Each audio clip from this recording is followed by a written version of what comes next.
Math educators at Penn, Rutgers, and the City University of New York have recently joined together to found something called Metro Math, which is a project funded by the National Science Foundation.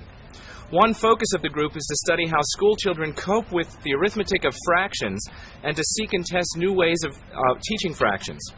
Well, I have a simple suggestion when it comes to teaching fractions in elementary school.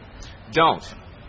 Now, it was difficult for me as a mathematician to entertain the notion that fractions, or rational numbers as they're known in the math biz, should be eliminated not only from the curriculum but from polite society as well. But I'd argue that imposing the study of fractions on kids does much more harm than good by replacing confidence and understanding with confusion and memorization, and by using up time that could be better spent understanding more about decimals and other things. It's not that writing ratios like 385 over 23 should be banned, but such expressions should simply no longer be considered to be numbers. After all, what kind of answer is 385 over 23 when about 16.7 conveys the same information so much more directly?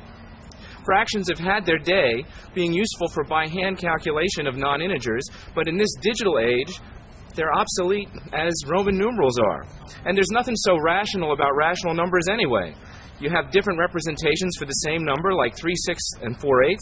Fractions are harder to add than to multiply. What's with that? And you have all the jargon like improper fraction and mixed number. My gosh, if Tom DeLay hears about this, he'll be proposing a constitutional amendment to ban it.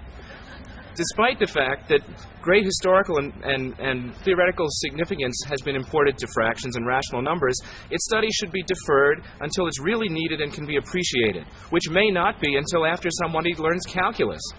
Premature emphasis on rational numbers is of little practical use and turns kids off to further mathematical study because it's so confusing. So I say, down with fractions. Thanks.